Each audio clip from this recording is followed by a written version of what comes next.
Good morning, good afternoon, good evening. We are so delighted to have you here today, and we want to welcome you and thank you for joining us on this very, very special adventure. I want to specifically thank all of you who have made the time to come here today. I see my friends and family and MS friends and family from all over the world, and we are just so touched by your presence and by your engagement. We are here for a very, very important discussion, and it's about how to create generational wealth and impact in our communities. And when we think about this topic, it's really one that's near and dear to my heart and to MS' heart. And I'll explain. In 1997, actually, I enrolled at business school at Harvard, and Emma actually was at business school at Wharton. And I remember the first day of class. In every cubbyhole at the Harvard Business School, there was a message. It was basically a magazine, 100 Indian businesses over 100 years old. And that was a question for me. How many African businesses are over 100 years old? How many Nigerian businesses are over 100 years old? How many businesses in Kenya are over 100 years old? And I started thinking and working on this topic of generational impact, generational wealth. And through Leap Africa, which turns 20 this year, we did a lot of research on succession planning, on generational wealth and impact. In fact, our first book was titled Defying the Odds, Case Studies of Nigerian Companies That Have Survived Generations. In conducting research for that book in 2004, I stumbled upon a book called The Red Book of West Africa, that traced entrepreneurs and successful businesses from the 1920s. And it basically said that there was only one business formally recognized that was surviving in modest form. Now, this entrepreneur, at the height of his wealth, had over 100 buildings, real estate across the country. And 50 years later, his business was in modest form. And I'm sure if we went around this room today, this virtual room, and asked, do you remember businesses that were thriving when you were a child? And in the Nigerian context, we'll shoot off names like Wankwo Drinks, Fegno Group of Companies. We'll shoot off names like Abiola Bookshop. The list is long, and the same in Kenya and South Africa. We think of amazing entrepreneurs who built phenomenal businesses and successful professionals who built a name for themselves. And sadly, 30 years later, 40 years later, 100 years later, there's no trace that that business ever existed.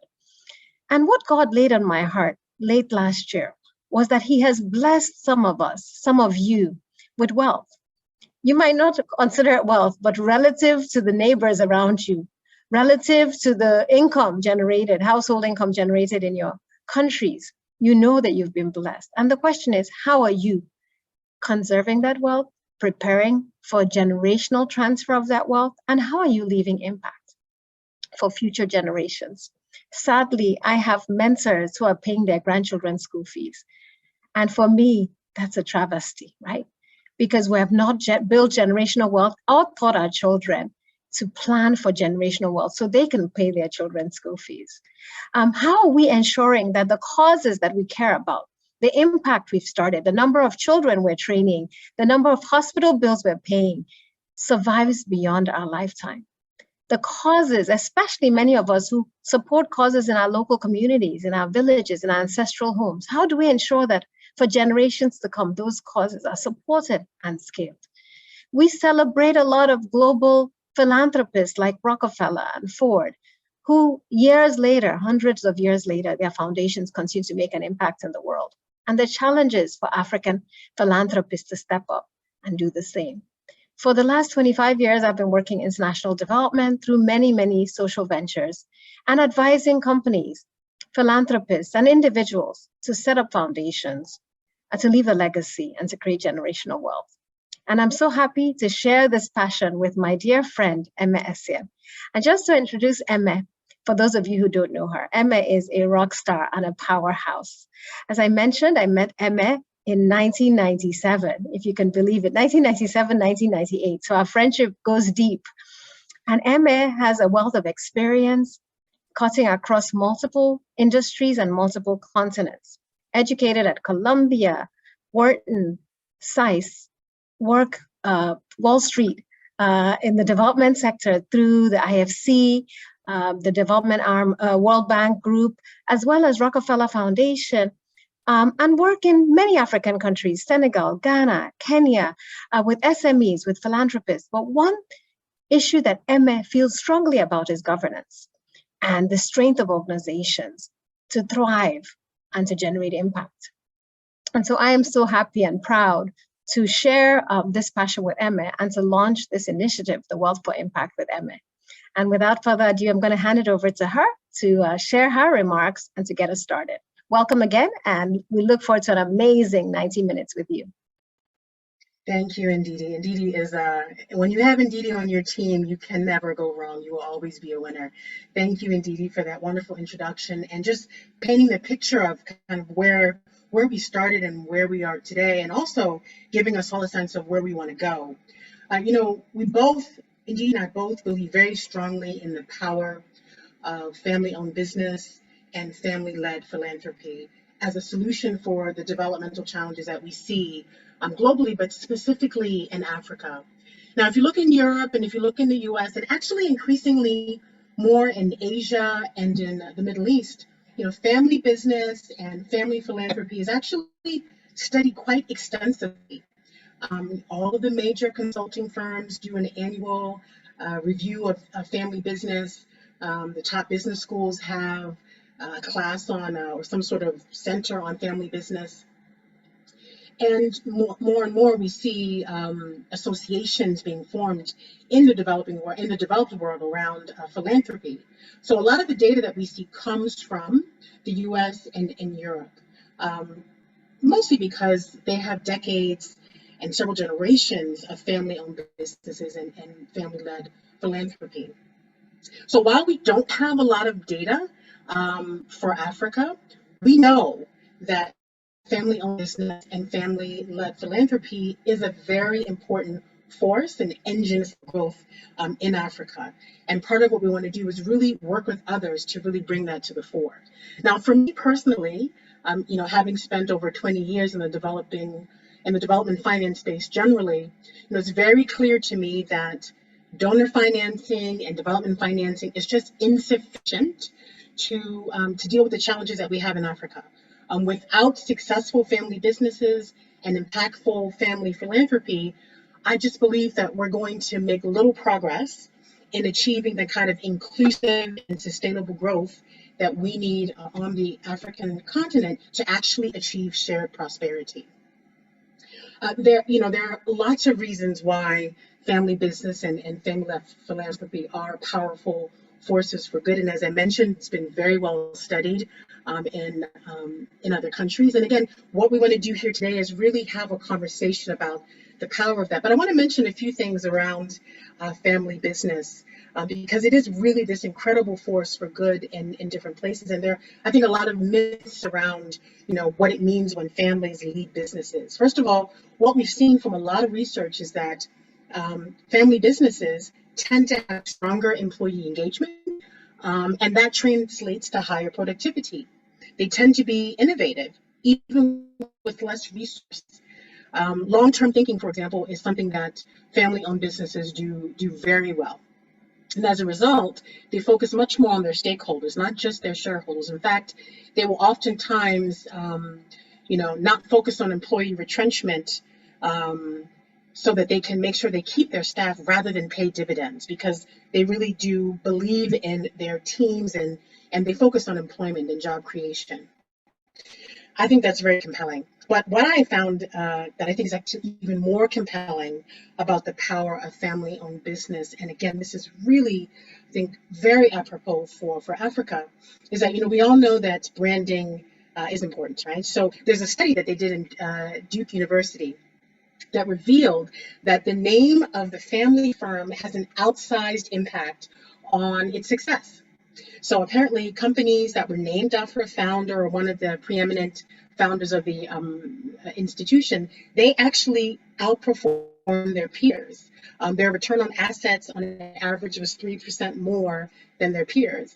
And the reason here is that reputation matters. They have so much more at stake because their name is on the door, right? And by the way, the return on assets for companies where the founder has a very unique name is even higher. So this gives you a sense of how important it is for family-owned businesses to they maintain their reputation. They want to do good in society because they have that name to protect, and all the team, all the employees kind of rally around that. I think that's a very powerful force for good. And just like these things are true of family-owned businesses, they're true of family-led philanthropy as well. The same phenomenon exists for family-led philanthropy. Now, there's an emerging perspective that I think we all need to just pay a little bit of attention to. I think it's actually really important. And that is that philanthropy has a very valuable and actually measurable impact on sustaining a healthy family enterprise. There's a professor at IMD in Switzerland who said that, money divides people, but values unite them. And he was speaking specifically about family-owned businesses. And I think there's probably not many people here who would disagree with that. And I think many of us have seen, as Ndidi mentioned, many families kind of fracture over brand names have just fallen away because of disagreements amongst the family. But that theory here that family businesses fund family philanthropy, and then family philanthropy then gives more purpose and more meaning to family business, I think is a really, really interesting and compelling observation. And I think it has a lot of relevance for us in Africa. For me, this is the power of family philanthropy. It's directed at the issues that the family thinks are important, that they care about, whether it's girl education, or whether it's clean drinking water, or whether it's infant mortality, you name it. There are a whole host of issues that these family-led philanthropies are focusing on, and they mirror the challenges that we have as a society. So they can be very relevant in helping us tackle a lot of the issues here. But there's a big caveat, and the caveat is that family philanthropy has to be well structured. It has to really engage the family members. But when it's done well, when successful family philanthropy is done well, when their governance is in place, they can build more cohesion in the family business. So it can become a beautiful, virtuous cycle. And again, I think this is a very powerful concept, and it has a lot of relevance for us in Africa. So we have for conversation today two very well-respected professionals who represent different sides of the spectrum with respect to family-oriented business and philanthropy.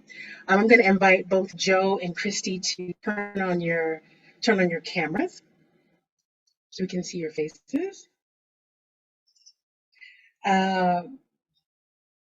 Joe is going to share his very unique perspectives as a member of a family business in Kenya. And Christy is going to share her perspectives about how to help run a family foundation. I'm going to introduce them a bit more fully in a minute. So before doing that, though, I'd like us to do something. I'd like us to do a quick poll, because both Christy and Joe are going to they're going to share their personal stories around what's worked and what hasn't worked. I think you'll find that very compelling. But before we do that, again, let's start by doing a little poll. I'm going to ask you just a few questions. And with all these things, you're not supposed to think very deeply. I want you to kind of give a relatively quick response to the questions, and then we're going to come back to the poll at the end of the conversation. So let's start with the first question.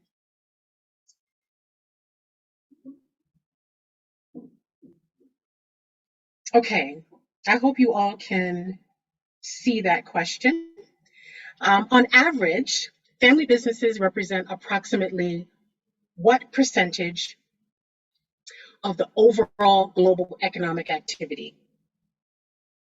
See, your numbers are coming in. Great. This is around the impact of family business. Okay, I am going to, let's see. Let me give you just 10 more seconds. I have most of you in. Very interesting. I'm not going to share the results until the end.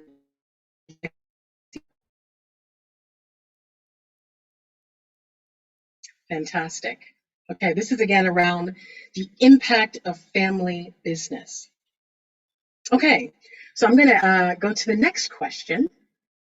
And let's see if I can use this nifty polling tool well. The next question. Now, high failure rates are very much associated with family business. The general perception is that most family businesses fail by when? Do they fail during the first generation? Do they fail during the second generation? Or do they fail during the third generation?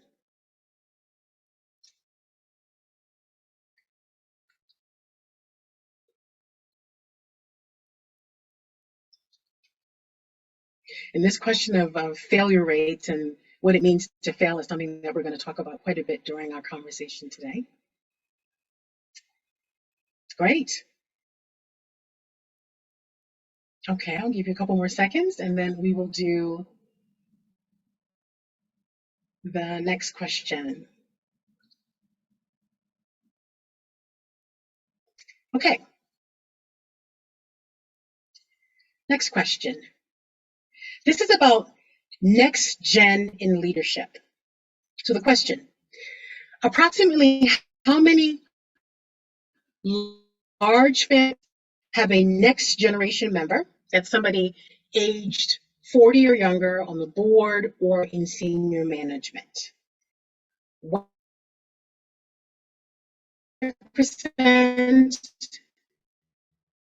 about 20%, or about half of them. These are large family businesses. How many of them have somebody from the quote unquote next gen in leadership?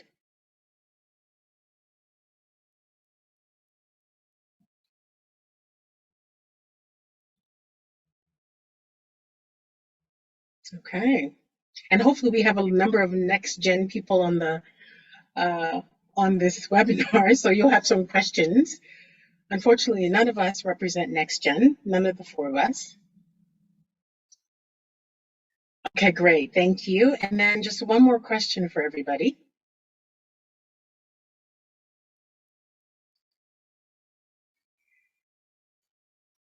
And that is the legacy of your wealth. So let me just start it off before I put it up, this question. I want you to give this a little bit of thought. I'll give you a little bit more time to think about this one. So I personally love books and documentaries and dramatizations about Wall Street. So whether it's the Big Short or Inside Job, it always amazes me what happens on Wall Street. But I always read those books and watch those documentaries. And I recently rewatched Becoming Warren Buffett. Now, Warren Buffett gave away 99% of his net worth. And he gave the majority of it to the Gates Foundation to manage. And I think most of you know the majority of Gates's work is, if not all of it, frankly, is in Africa. And then he gave some percentage, I think about 10 to 15%, to his children, not to consume, but to spend on the charities of their choice. Okay? I think he wrote a check of about $37 billion to the Gates Foundation. I think today that is the largest contribution we've ever seen. So this is the question. Given all the stories that you've heard about how the next generation tends to squander the wealth of the first, would you consider doing something similar? Would you significantly limit the money you leave to your children and instead direct it to the causes that you feel most passionate about? So either yes, you would give away most of your wealth to charities and then encourage your kids to make their own way, or no, you plan to give the majority of your wealth to your children and they can spend it the way they wish. So give that some thought and let's see what people have to say.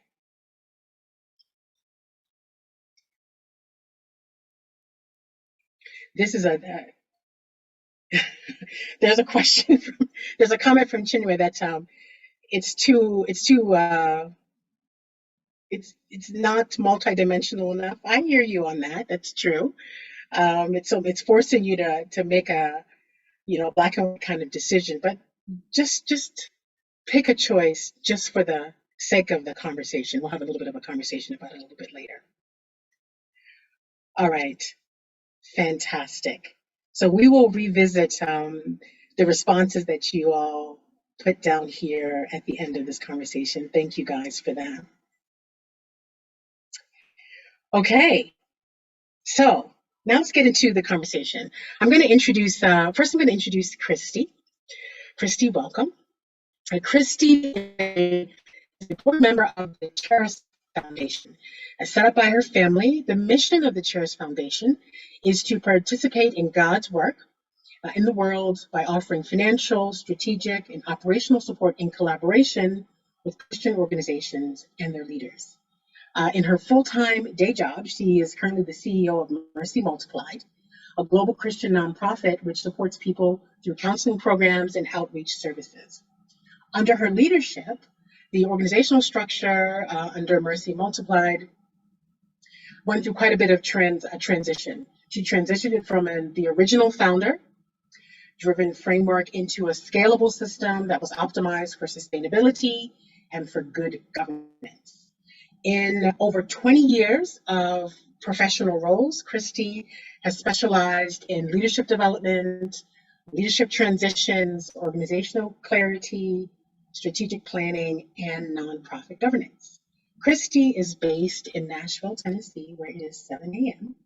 Welcome, Christy, and thank you for the early morning joining of the session. You're most welcome. Now I'm introducing Joe Okello, Joseph or Joe, he goes by either or. Joe Okello is the founder and chairman of the Association of the Family Business Enterprises. AFBE is the only association in Kenya that represents the interests of family businesses in Kenya. It's a nonprofit, membership-based association that is run by and for family business owners. The association was established about 7 years ago, and it aims to give members a forum for exchange of knowledge, experiences, and a platform for engagement and support. AFBE was born out of Joe's experience as a part of a family that established McKinney Schools in 1978, one of the most well-respected private schools in Kenya. Joe has several other roles. In addition to sitting on a number of boards, he heads the Global Travel and Tourism Partnership for East Africa. He's also the founder of Boresha, which is a learning company that creates online educational content.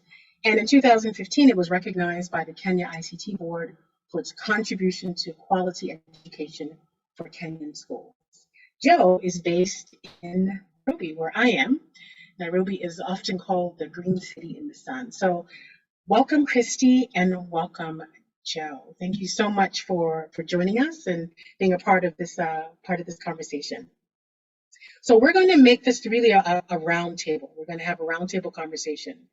Afterwards, we're going to take some Q&A. If there are questions that are popping up in the chat that we should address on the spot, we'll do so. I think all of us can see all the questions coming through. So if you see something that you really want to tackle there, feel free to do that. But we will have a little bit of a Q&A at the end of the session as well. So if you have questions that you want to just pose, certainly keep them in mind. Okay, so let's get to the conversation, and Didi, you're going to be also a key part of this conversation too. And I want to start with your stories, both of you. Start with you, Joe. Tell us a little bit about, your family's legacy in the educational sector in Kenya. It's quite unrivaled, with the founding of what is now the McKinney Schools by your parents, the late Dr. Pius Okello and Dr. Mary Okello. Please tell us a bit about the story behind McKinney Schools. And, actually only a handful of private schools have been able to have the kind of legacy as the McKinney Schools. And as you're sharing the story with us, tell us, why you think McKinney has been successful when others have failed. Well, thank you very much, Amy and Didi. And thank you for giving me the opportunity to be on this panel. And for me, it's an honor and a privilege. So Makini School was started by my parents in 1978. We lived in a property not very far from the city, in an area called Kilimani, on a property that was on maybe 3/4 of an acre. And at the time, my parents actually wanted to venture into real estate. So they had subdivided the property and had sought planning permission to build it into, multiple dwellings. But they also then thought of starting a primary school. In the late 70s and the early 80s, Kenya had one of the highest birth rates and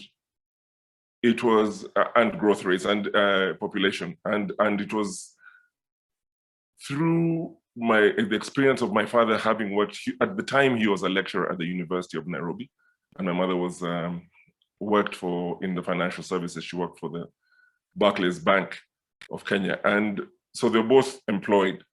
But they thought that in the future, there might be a challenge for the government to provide quality education for the public. And they, then registered a kindergarten.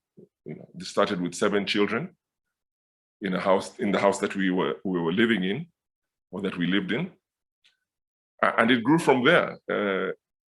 And so from 1978, it grew up until 2018, when we were then approached.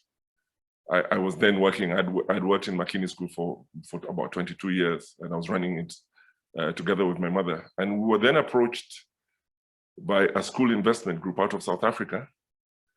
We were approached prior, but in 2018, we then sold our shares in the school. So we had a 40-year run, which was very interesting for me. So the school, Makini School, is something that I grew into. It started when I was about 9 years old, and it became a part of my life, in that I saw my parents start it.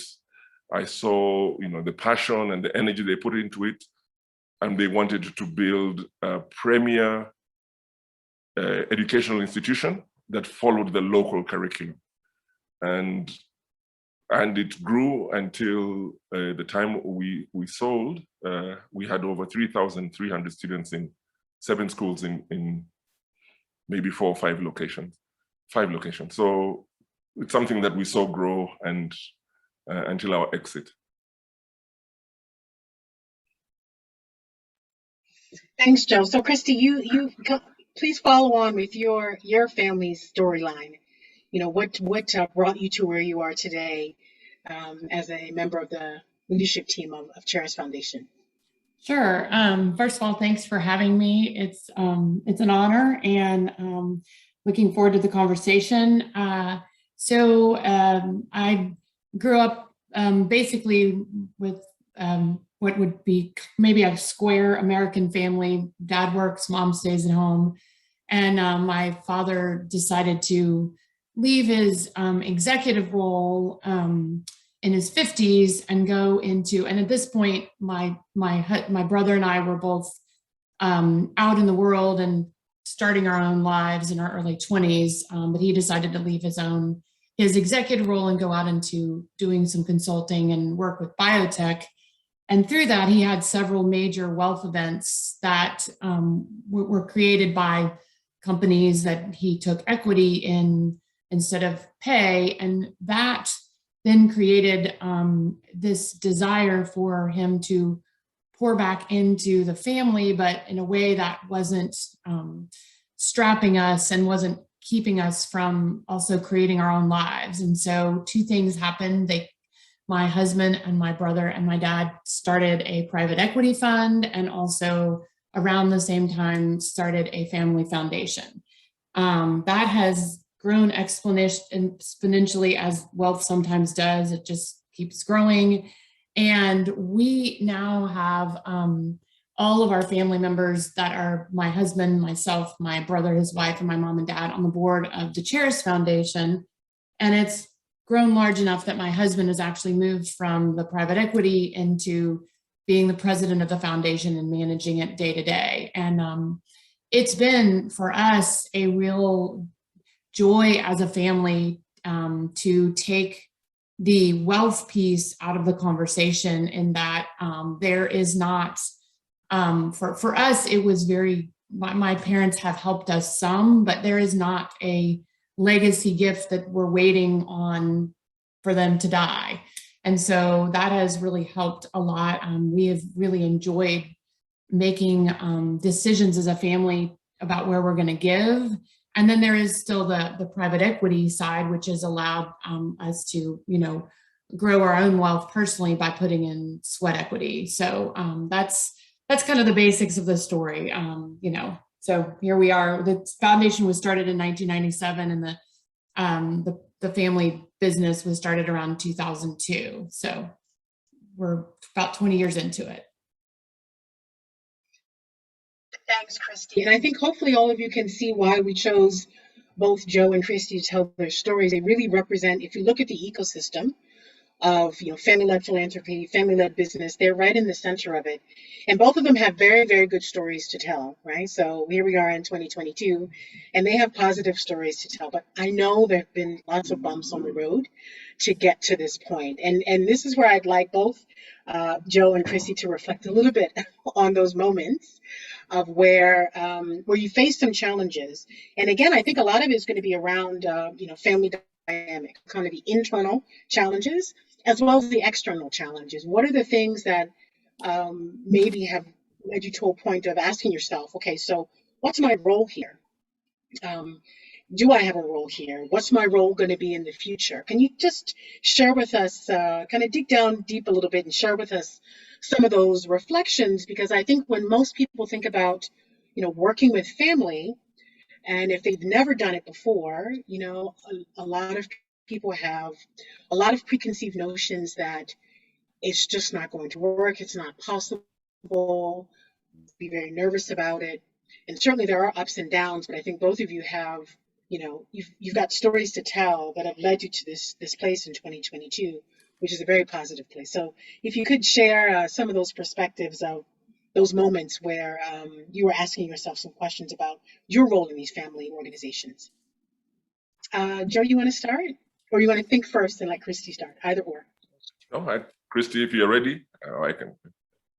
Sure, I can start. I'll mainly focus on the foundation, since I'm not really working in the family business. But when I look back, this did start in a more of a tax planning benefit for my dad, and we were sort of on the board, but we were looking at where they wanted to give, and it was really more about a channel for their giving. And probably about 5 years into it, was realizing if this is going to be something that's effective, we're going to have some conversations about, do we give to the University of Tennessee, which is where my dad went, or do we focus in on different things that we all feel as a family are important? And it was a few conversations that weren't difficult, but I was surprised. We were all surprised at each other's opinions on how important it was that we have a mission statement and have a strategic plan and have strategic areas that we're giving to. We had a wide variety of opinions about that. Well, why don't we just still give to that? And because we want to. And so we spent some time early on creating that, and that really helped put some framework together.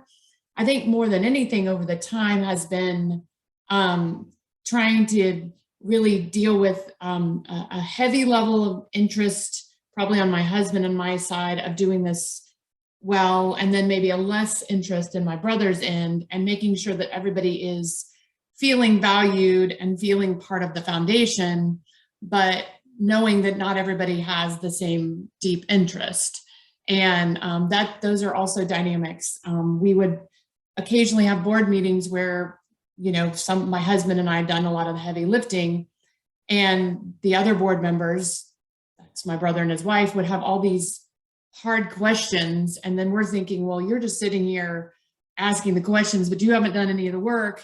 And, really kind of setting up some structure so that there was a level of trust that then we didn't get to board meetings, and then we've already been ready to give a grant, and all these questions come up. And it's just really trying to love each other well through also wanting to do the right thing and giving space for everybody having different opinions. I think one of the biggest challenges we have in front of us is the next generation. And we don't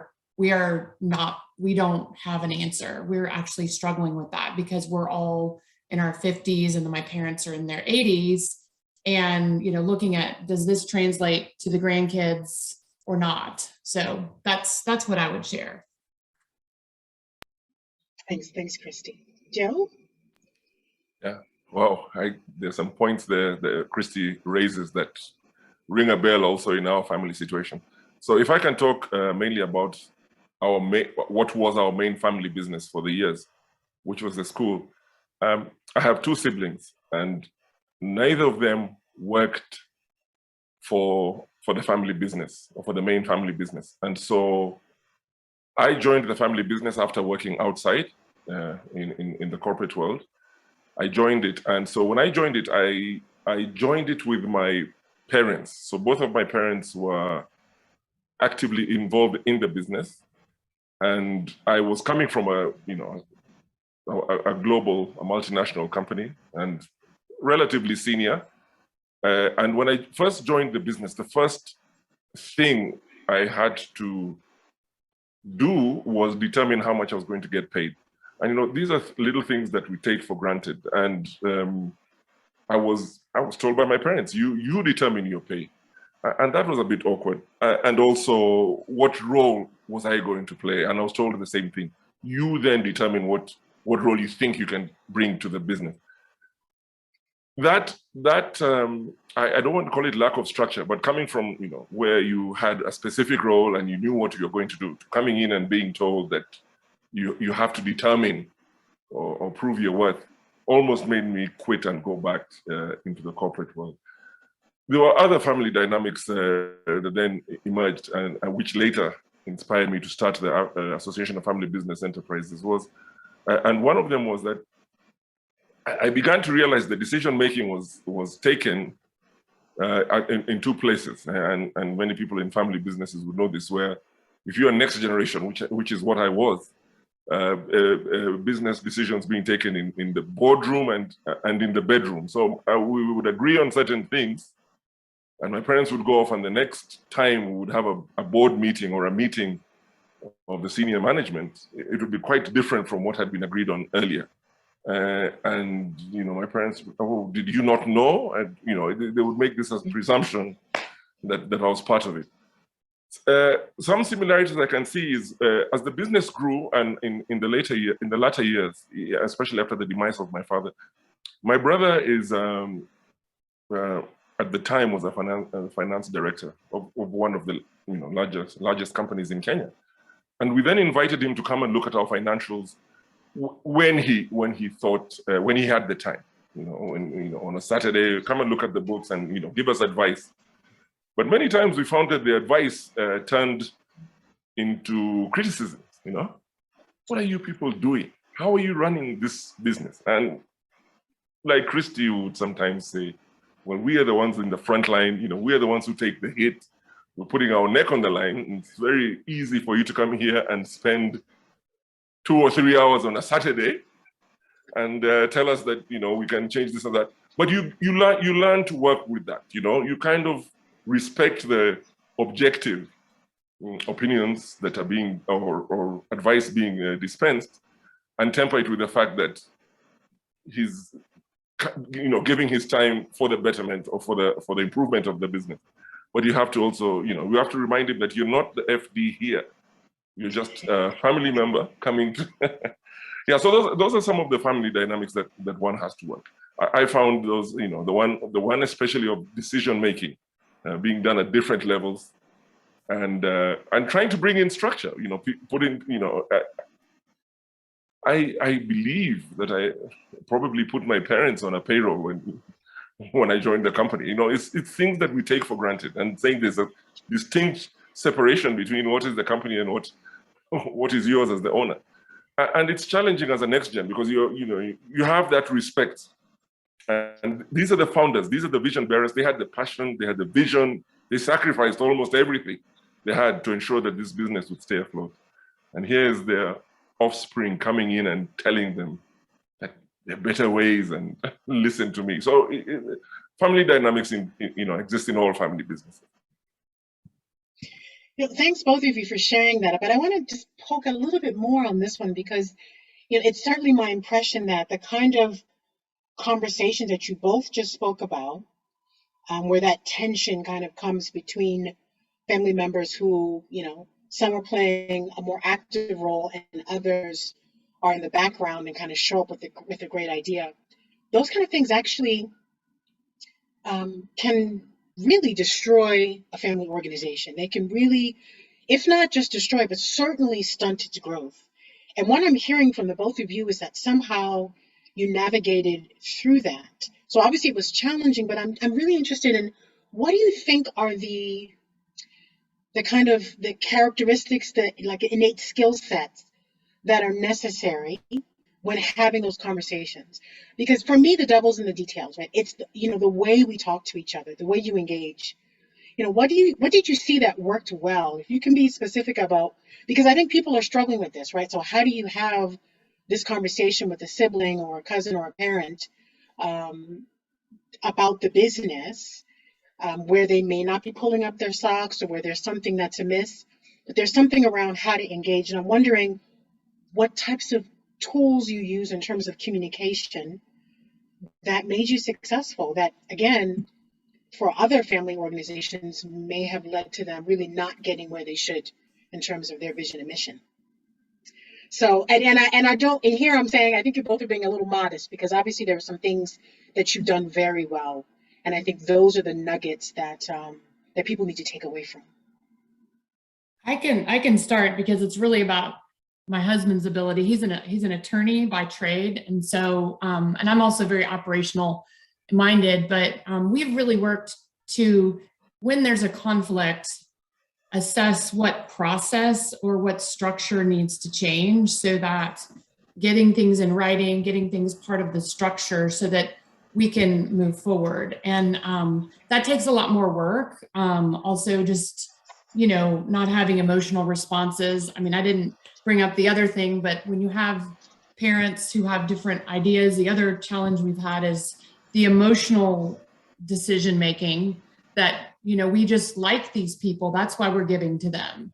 Other than, when you look at outcomes, they wouldn't fit any of our criteria, but because we like them, we're going to keep giving to them because my mother likes them. And even just structuring, we actually created a whole category of giving called the legacy category. And those are basically those organizations or people that my parents want to give to, and we just sort of put them in a bucket. And then that way there was no tension anymore. And we don't discuss them unless there's a major leadership change or there is a major mission change. And that way we kind of set an amount. And then that way it's not every board meeting we're talking about, why are we still giving to these people? And so it's sort of putting structure around decision-making for us. That was important. We'd have board meetings and of course it's my husband running it. And I love my brother, but I'm going to defend my husband. And so I'm ready to, come up with boxing gloves. And my husband's very calm. And I'll say, well, how are we going to do this? And he's like, well, I'm just going to propose that up to whatever amount, I can just make that decision. And then that way we're not talking about this. So he's able to very objectively look at ways to structure decision-making so that there isn't this emotional need or this frustration. And that's honestly given freedom also to those family members who want to give input because they know where they need to give input. And I think it was what Joe was saying is giving his brother, hey, we want your input for 2 hours on a Saturday, but we're not going to maybe take all your suggestions, but letting them give that structure so that they know what their role is. But yeah, it takes putting your emotions putting them over here, knowing that these people are coming from a place of loving. And I think what you said, respecting the objective and the person, Joe, I love that. I wrote it down because that is exactly, no one's sitting here trying to be just cantankerous and or rude. They really want to do better by the organization. That's why they're participating. So I would say making things a process and a structure as much as possible takes the emotion out.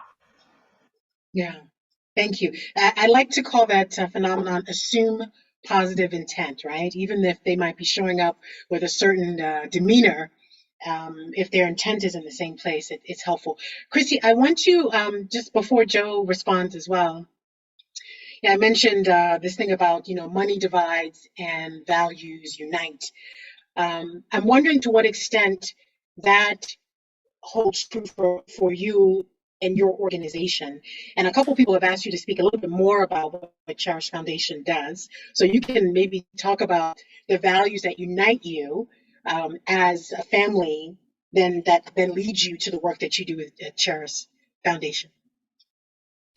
Yeah, well, the foundation was set up with the focus on gospel-centered Christian organizations. We have basically 3 buckets that we give towards as far as just location. There's Nashville, there's the US, and then there's international. Those are kind of the location. And then we also have, as I said, specific buckets of types of organizations, one of which is legacy. And those kind of don't really all look, they're basically just people, entities that my parents have given to that we want to keep giving towards. And then we have a program area called Faith and Work. And that is both faith and work on the theological side, but also, jobs-based work solutions to poverty. That's one area. And then ministry leadership development is another area. And that's really anything, whether the organization or a church or, helping develop the leadership in a way that then they can be more effective, capacity building, learning new, even just a sabbatical for someone. We've kind of, that's a broad category. That comes from leading a ministry and knowing a lot of ministry leaders and knowing that is the first thing that the budget gets slashed, is anything that's helpful to the leadership, because you're just trying to do the program. So that's what we do. As far as our values, we did do a pretty structured mission work. And then we did another structured strategic planning where we all kind of talked about where's the synergy around what we feel we can be impactful, and then put money towards those areas, and then work towards a lot of collaboration. One of the things we're really focused on now is figuring out if we are the catalyst, or if we're going to come alongside somebody who already is, but a catalyst for a thriving Nashville. That's kind of a concept here in the US, that thriving cities, and that is sort of a conglomerate of people working in a collaborative way to address issues such as, housing, poverty, education, the different things that a city infrastructure, but from the private sector and from, on our end, a Christian focus.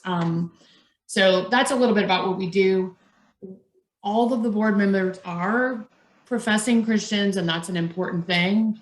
So that jumps me back to what I said we are going to be struggling with, is this next gen. Is all the grandchildren are 18 to 23. That's the range. There's 5 of them. And they're in varying stages of what they think about Christianity and about faith and God in general. And so we have not invited anyone to join the board right as of yet. And that, we really haven't, we don't know what we're going to do about that. So, but that values piece, that's written into the mission and the vision of the organization. And so at the very least, board members will have to be willing to uphold that value statement. And whether or not they can do it with having those personal values, the jury's out. We do not have an answer. So if somebody does, I'm happy to listen. Well, in fact, I will, I think you've kind of, it's a little bit of a call to action. So I'm going to put that to the audience here, especially those that are in the next gen category, the cadre. If you have any suggestions for Christy on this one, please put it in the chat. I think she'd like to hear them, because, and this is we can consider this a safe space. How do you bring them on board? This question about the next gen was definitely something I wanted to engage you on as well. So I think actually we can we can maybe have some ideas coming from the audience on that one, Christy. Okay, so please do put your comments on the chat on that one. Joe, what about you? What you comment on? What was kind of the magic mix that you employed personally as an individual as well, to help move past any kind of obstacles? Yeah, it is very, for me, I found it quite challenging. As I told you, I'd come from, in my working life, I'd come from a corporate organization where I didn't have to deal with these kind of things, these emotive issues. But if I take it further back, when we were growing up and we saw the kind of energy and effort that my parents put in building these schools, I remember on Sundays after church, my father would drive us to a building site and tell us one day, I'm going to put up a classrooms here, I'm going to put up a school here. And progressively we would see the school grow. So we were part of it. We kind of felt, part of that whole growth. But one of the things they did that made it easy for us is they had, my parents, our family have quite an open communication. We are very cognizant of the fact that power dynamics still dictate that a lot of influence comes from the founders, and many next gen feel, somewhat alienated or powerless in many circumstances. But if I look back at my experience and even those of my siblings, we were given a responsibility at quite a young age, and that kind of helped us in finding roles and finding ways to communicate things. But having said that, there was still quite a number of challenges. We joke in our family, my brother and I joke that anytime we would visit my parents when we were working and we would spend a weekend with them, we would have a ritual where we would wake up to pray. And it's only when they were praying would we know the true state of the business. And now this was before we joined, So we would start hearing about prayers that when we go and see this bank manager that would get an overdraft, I look back and say, that's an awkward way to communicate what we would think to be a serious thing.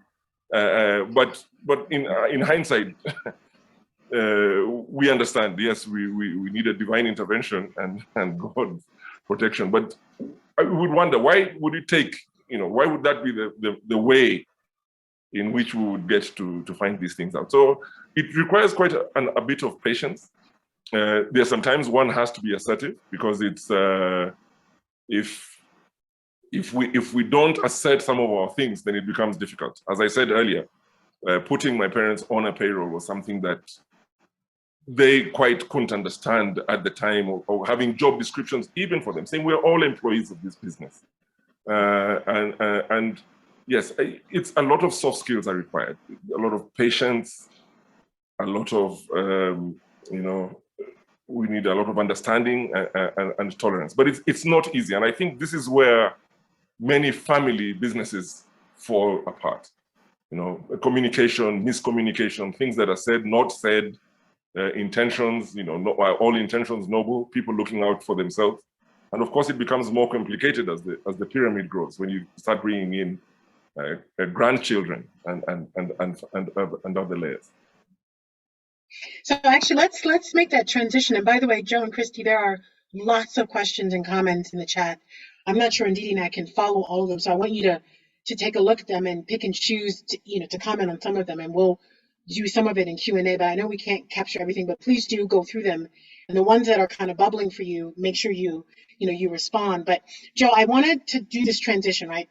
Christy already talked about the challenge of succession, and she's really struggling with it. Her organization is struggling with it, and hopefully people will have some ideas that'll come through the chat. But in your vantage point as the founder of this Association of Family Business Enterprises, succession is a big question, right? How do you plan for it?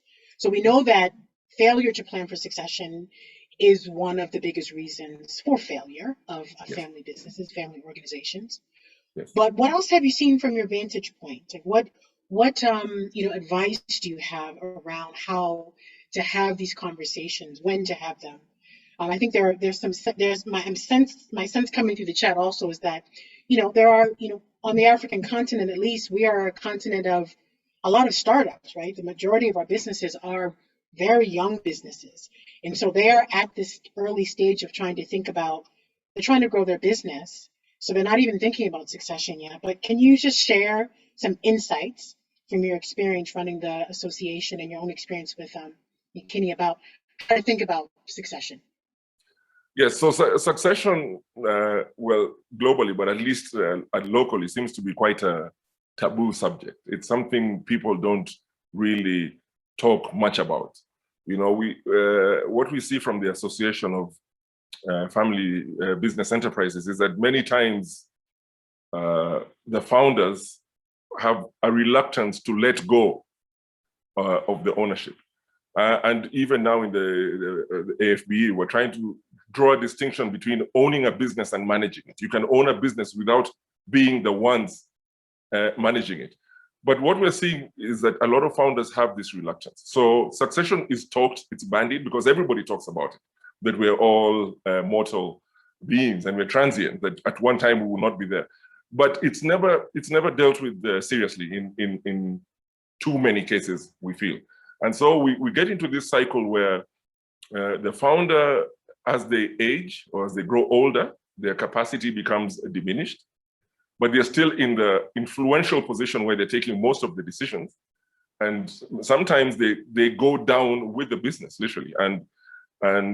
Or we get situations where the founder transitions suddenly, or even situations where the founder transitions slowly, where they get unwell, you know, they could suffer a stroke or something that incapacitates them.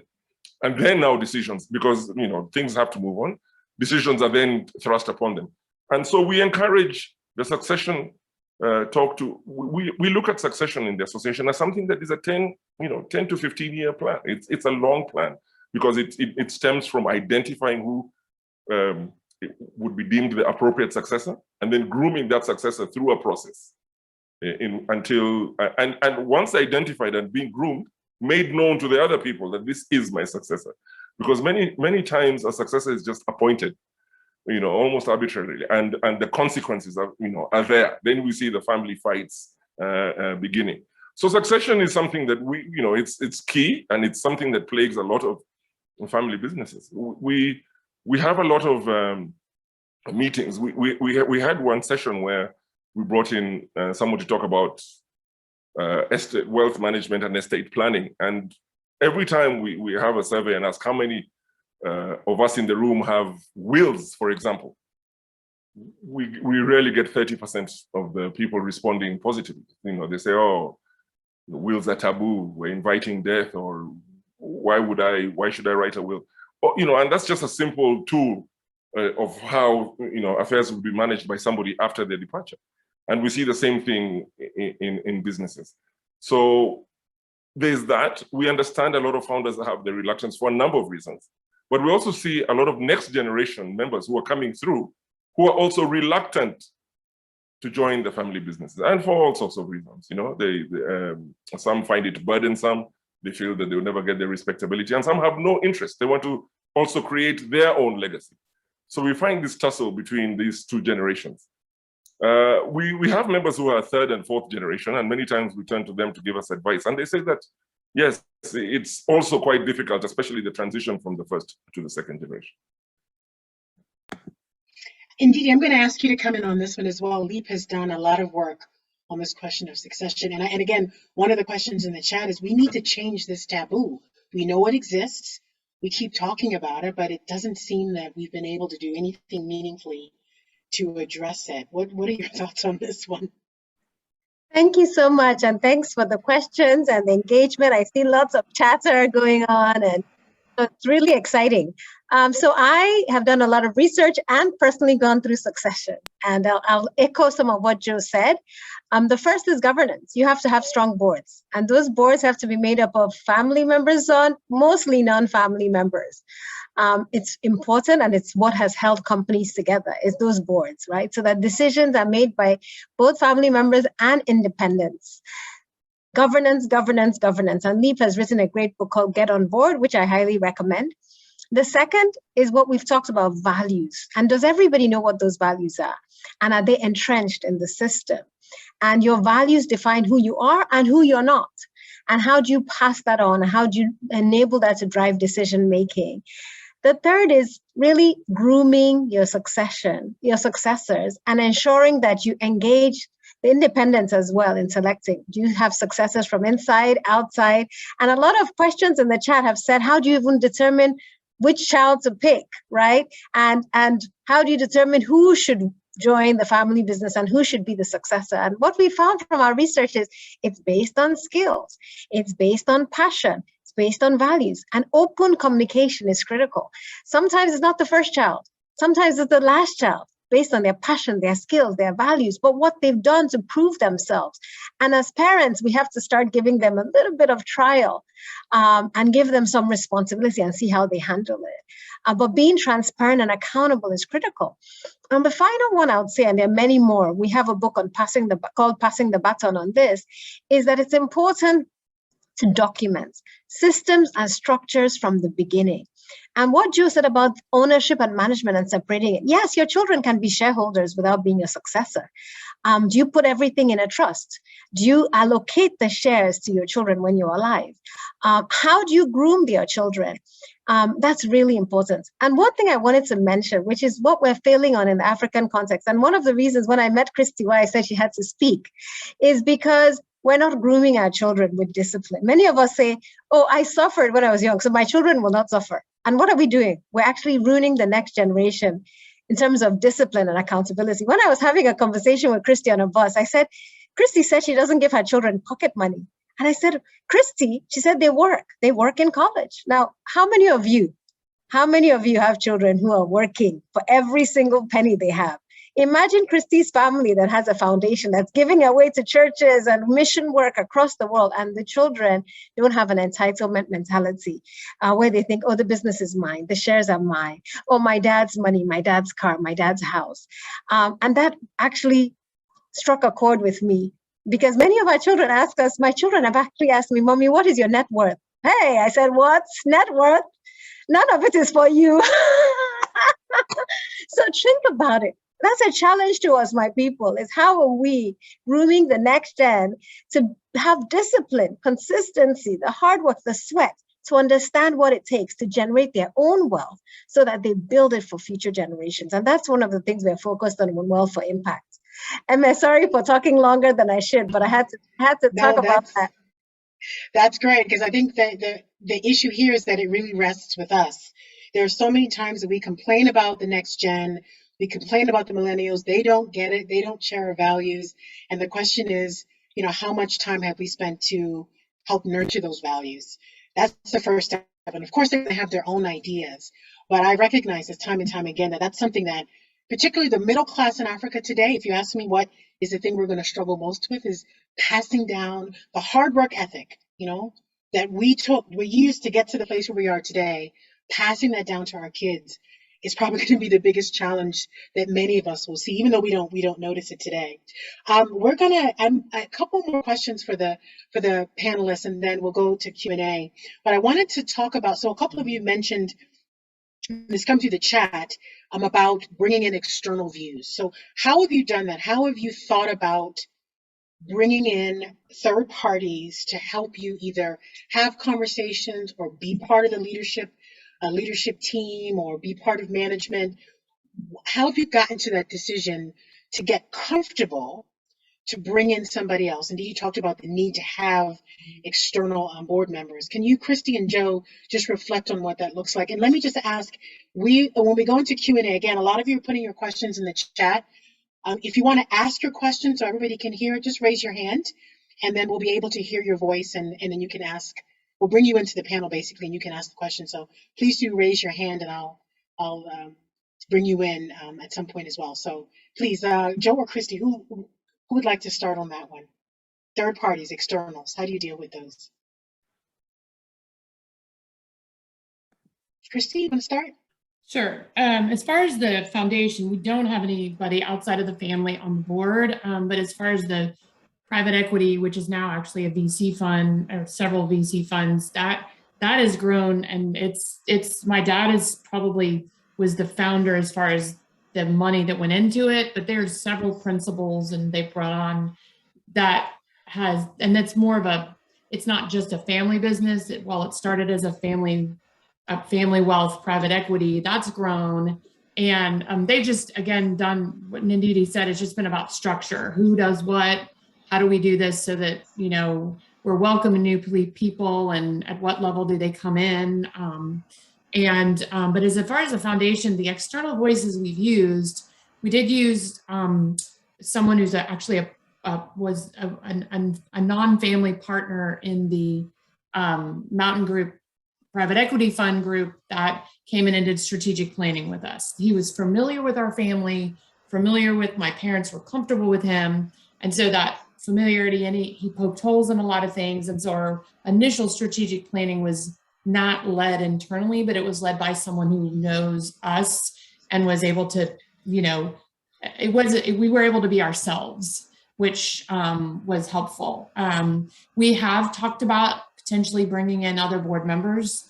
Again, that's just sitting there right now. We haven't done anything about it, but we've talked about it. So it's not a never, it's just I haven't built out that yet.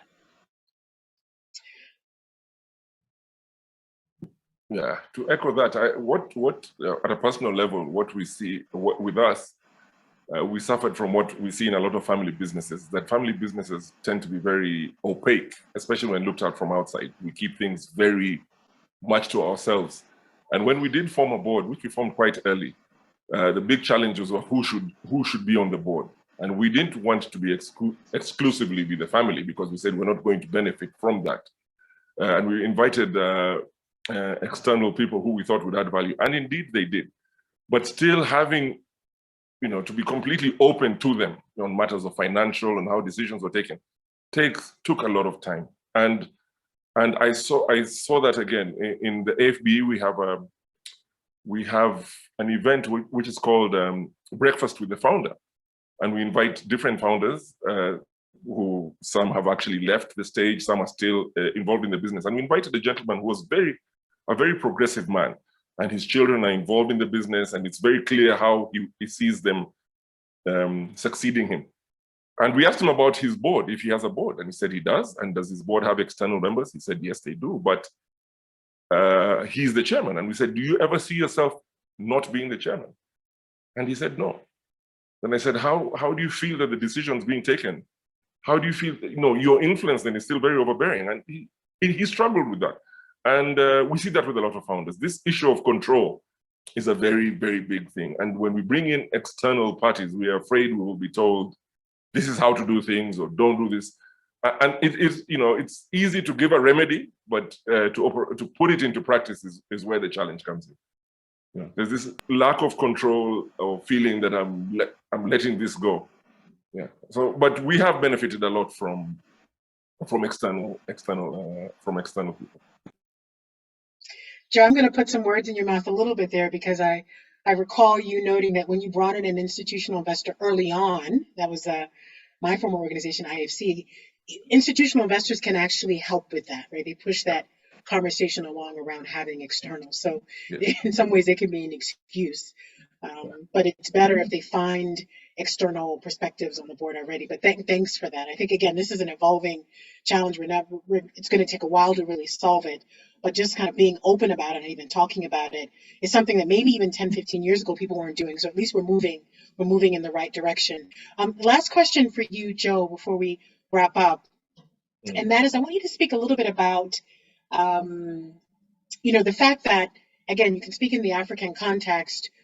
Many people start their businesses. They have a clear goal in mind around, you know, building their well-being for the family. And then if they do well, eventually they have a bigger aspiration. They want to do good, right? They want to actually have an impact on society. So they get to that stage of now asking themselves that question.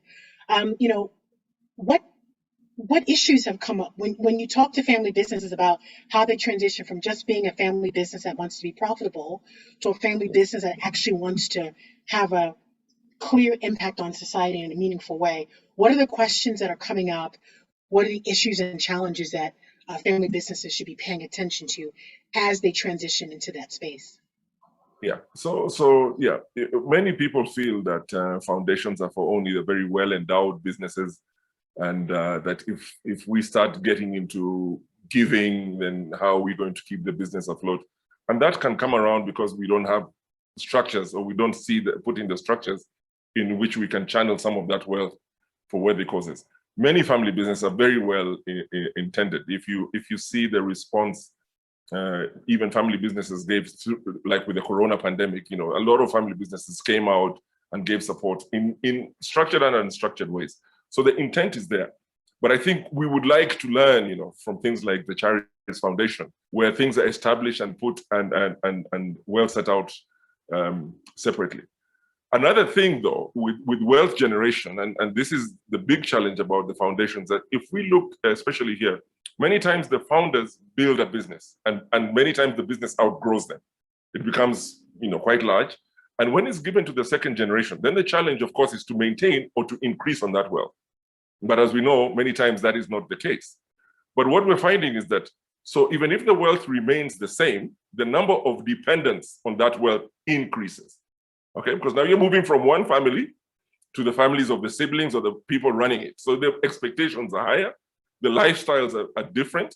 We see many founders or some founders in our family businesses living very, the frugal or, moderate lifestyles, and then the generation after them. We laugh about this all the time. You can always tell that the person driving the Range Rover is probably not the one who worked, made the money to get it. So when it comes to charitable giving, it's good to look at ways in which the wealth can be structured. I mean, the amount of wealth held in the private sector in Africa is tremendous. It's a lot, and we know that the figure is in the trillions. But how we can use that in structures is what we need to start looking at more and more. Some of our members have set up foundations, and they run quite well and quite independently. But we need to see more of that happening. If I use my personal example with the school, we gave scholarships to many students. It probably ran into the thousands. But did we ever quantify that? Did we ever see how much money or what that translated into? And did we come up with a system that it would, be there even when we left? And regrettably, we didn't. I mean, it could have something we could have put in place as some of the, as we were doing the sale, ensuring that would continue. But it's something that we need to get into it. I think Africans are generally generous because we grow up in communities, and we, at least we did, and we used to share. And then, of course, that has changed in time. But I think formalizing and putting in the structure, just as we are saying about our family businesses, it has to be done in the same way for these foundations. Perfect. Thank you, Joe. And one final question for you, Christy, then we will go to Q&A. And that is, hindsight is 2020. When you think about, the early days of setting up Charities Foundation, and reflect back. And again, as Joe said, the phenomenon that we have here in Africa, I think Forbes announced that we have 22 billionaires in Africa, right? But you don't have to be a billionaire to set up a foundation. And we have, in the African context, lots of people, hundreds, thousands of families that are setting up foundations for a late parent who had a real passion for something, right? But what they're not doing is they're not doing all the structuring and the planning ahead of time. Certainly, they're not thinking very much about governance. But so when you think back to your early days as Charities Foundation, are there any kind of big lessons learned that you would then share for others who are thinking about going on this journey? Yeah, that was a question in the chat, so I can just answer it quickly, or it was somewhere. But I think getting to the structure sooner, getting to the vision, the mission, and what are we all about. We spent the better part of 1997 to 2013. That's when my husband got a little more serious, stepped partly into the role. But there was quite a bit of money that was being given away it was not that big in the beginning, which is probably why we didn't put a lot of structure around it. But we kept this a very informal way of making decisions, which was having maybe a meal together once a year and having very random conversations. And I mentioned in the chat, just about as much energy into it as somebody felt like doing. So if we're tired, we're like, sure, just do what we did last year. And that isn't like super responsible, and that's not necessarily being the best stewards. And so I think then when we did want to put the structure in place, there was more resistance. I was surprised at some of the resistance. We don't want to meet 4 times a year. We don't want to have all these things that we talk about. And so the sooner the better, even if it's a small thing, because it did start very small. The wealth events my father had were after the foundation was set up. As I said, it was set up for him to have a tax thing. And then, so sooner the better and there's so many great resources. And Ndidi is talking about governance structure. In the US, there's some here. I'm not as familiar, obviously, with the resources there, but the idea is the same, is create how you're going to do this. And then as the wealth grows, you just have more within the structure. Perfect. Thank you. Thank you very much, Christy. So Joe and Christy, I want to, there are lots of questions coming up through the chat. I don't think we have any hands raised, but if there's anything in particular you want to tackle in terms of a question, or indeed if you see something, we can do that for the next couple of minutes, and then we will revisit the poll and then see what reflections people have based on that. So any other comments, Christy or Joe, you'd like to kind of respond to that, again, coming through the chat, or anything else you think you'd want to share with this group? And we have a big group, so we're really happy about that.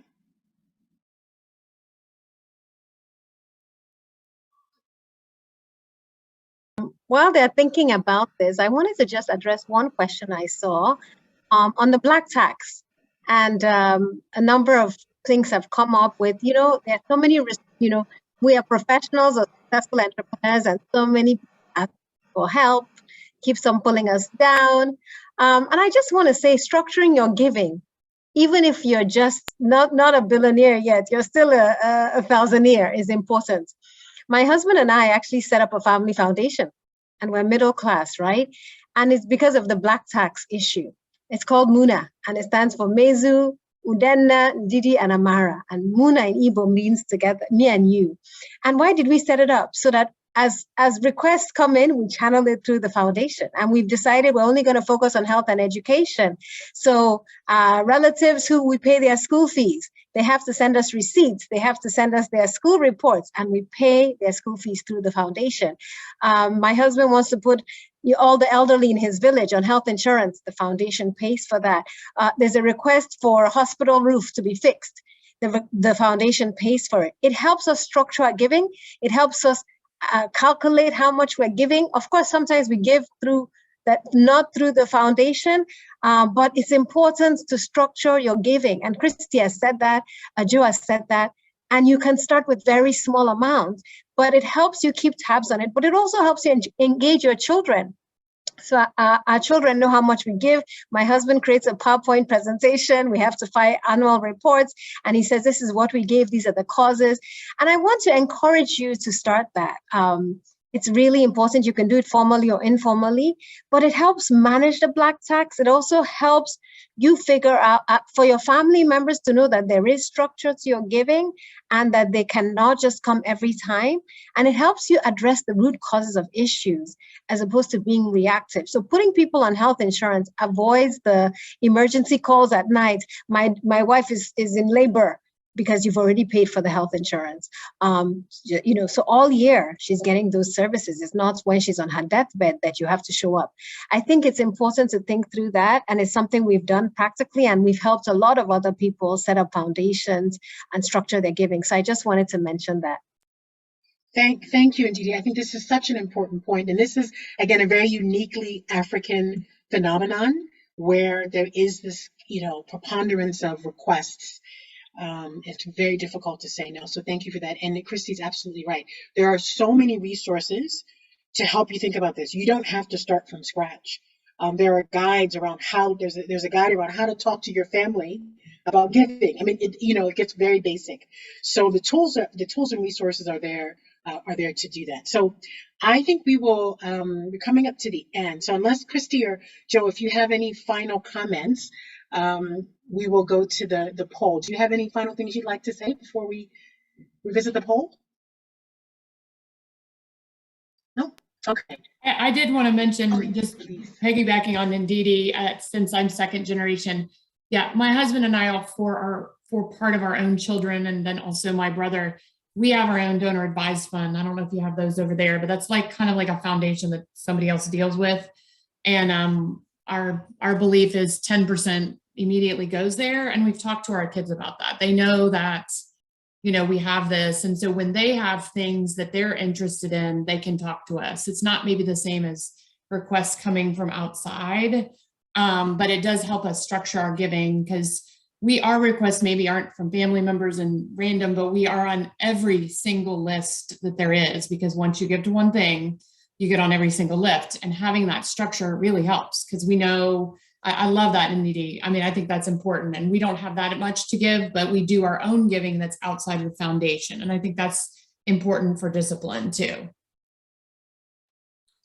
Thank you, Christy. Thank you, Joe. And we'll circle back to you just as we get to the end. So great remarks. Honestly, I don't ever try and summarize when we've had a really rich conversation. I think many of you had your own takeaways from that, and I've seen a lot of that come through the chat. So thank you very much. This recording will be available, and I think you'll be able to see the chats as well. We can share. Actually, what we'll do is we'll share some of the key questions that came out of the chat, so you can see some of those as well. Let's just take a quick look at the poll. And Ndidi, I'm going to just put them up for you, and then you can kind of walk us through. So the first question, hopefully you can see that. The impact of family Thank you so much for sharing. So actually, majority was right.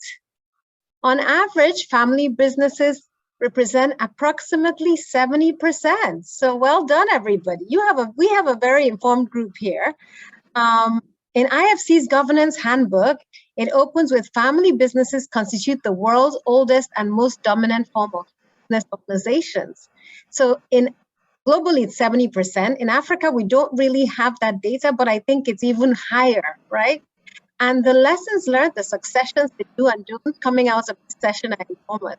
And I think if you go on our website, Wealth for Impact, you'll see a lot more resources, and we're putting more for you as we go along. So definitely. Second question. Ahmed, do you want to put the results for the second one? Failure rates. 63% said during the second generation. Let's see if they are right. So the perception is it's difficult to answer. It varies by country. But in the US, it's third generation. In Africa, we think it's more like second generation. And unfortunately, globally, we've seen that most businesses fail after the first generation. The second or third varies. The data suggests an average family businesses last far longer than the typical public company does. Far from being doomed to failure, family businesses across the world to be a leading source of jobs and economic growth. So that's the news. Now, as Africans, we have to push to ensure that more of our family businesses survive even the third generation. And that's the challenge for all of us. The fourth question, Emme, how many large businesses have a next generation member on their board? Did we ask that one? Yeah, next generation leadership. 5%. Unfortunately, 43% said 5%. So this was a bit off. Actually, the answer is 20%. So the data comes from the 2021 E&Y and University of Scarlet Family Business Index, which focuses on the largest family businesses. And obviously, with just 20% next gen, there's a need for significant improvement. The next generation brings in great insights, systems and structures, and as Joe said, a lot of reverse learning, putting your parents on salary.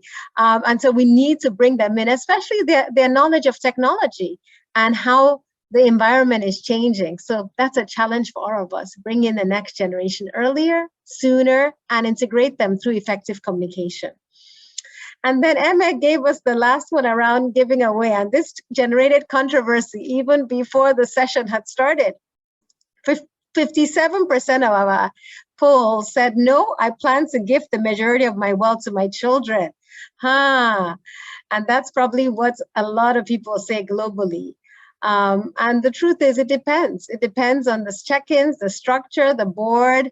That how disciplined the next gen is, how disciplined your children are, and the challenge is out there for all of us to ensure that our children are raised with discipline, a hunger, emotional intelligence, humility, and a fear of God, so that if we leave the money to them, it grows and becomes multiplied instead of declining. So Emma, those are our results. Thank you so much to all of you for participating in the polls. Thanks for that. We really appreciate those responses, and I figured the last one would be an interesting set of responses. I hope it's a little bit of food for thought for all of us. That's why I kind of gave the Warren Buffett example. I invite all of you to see a documentary, just Becoming Warren Buffett. It's very inspirational and worth seeing. And again, what he's done in terms of giving away his money and not giving it to his children. I know, something just worth contemplating, and maybe conversation to have with our children. So we're going to close now. And again, I don't think I can summarize all of the richness of the conversation today. I learned a lot myself from Christy and Joe. Thank you for sharing your personal stories with us. Thank you for it's a bit about your journeys with your family, with your families. I know, some of that was personal and it's not been an easy road, but both of you have been successful. You've gone through the bumpy roads of dealing with family dynamics to create what are sustainable organizations with legacy. And that is ultimately what we're all trying to achieve. Ultimately, I think both of you are doing exactly what many of us really, really aspire to do. So thank you so much for sharing your golden nuggets. And I know both of you probably think, well, there's still lots of challenges, but what you've done is, I think, a clear testimony that with a lot of planning and thoughtfulness, patience, I heard the word patience used a lot, emotional intelligence, assuming positive intent, all of these kind of dynamics around how you communicate, those things become really, really important. So, and we wish you the best of luck with both of your current organizations and the way forward, particularly you, Christy, with how you incorporate the views and the perspectives of the next gen. I think hopefully the next time we speak to you, hopefully you will have them incorporated somehow, and maybe you'll be in a different trajectory that's even more reflective of what the future holds, right? So they respond to what the future challenges will be. So hopefully that'll be the case as well. So again, we wish you both luck in both of those. Ndidi and I are really excited to host this conversation as a way to kick off the work to support families and family-owned businesses who aspire to leave a legacy with their philanthropy. There's a large ecosystem of organizations who are supporting this space through research, knowledge sharing, there's peer learning, including, Joe, your organization, the work that you're doing. There are a lot of different organizations out there, and we look forward to collaborating with many of them. For us, we're going to focus on innovative knowledge resources and bringing our combined passion for the private sector. Ndidi and I share a very strong passion for the role of the private sector as an engine of growth, as well as our experience in governance to help advise and guide families and family-owned businesses, particularly in Africa, but even in the African diaspora, because we think this issue is core to the development agenda for us as a continent. For us at Wealth for Impact, our mission is to empower and support successful professionals as well as entrepreneurs to manage family-owned businesses, those that are really committed to moving from, again, this first generation wealth, and most of us are very solidly in that stage, so that it becomes multi-generational impact. That's really the goal. And our vision is really just, again, to grow the ecosystem. So we're having more of these conversations, tough conversations about succession, about how do we involve our children, about how do we give, how do we put in structures, how do we manage family dynamics, just grow the ecosystem, really improve the quality of the conversations. That's what we hope to do by launching this initiative. And we hope to partner with many of you. And we really welcome your ideas, thoughts, and suggestions. So please just share them with Ndidi and I. We're happy to hear what you have to say and really figure out how we can support this growing and important ecosystem. So with that, many thanks, Christy and Joe, for, again, getting personal with us and sharing your perspectives.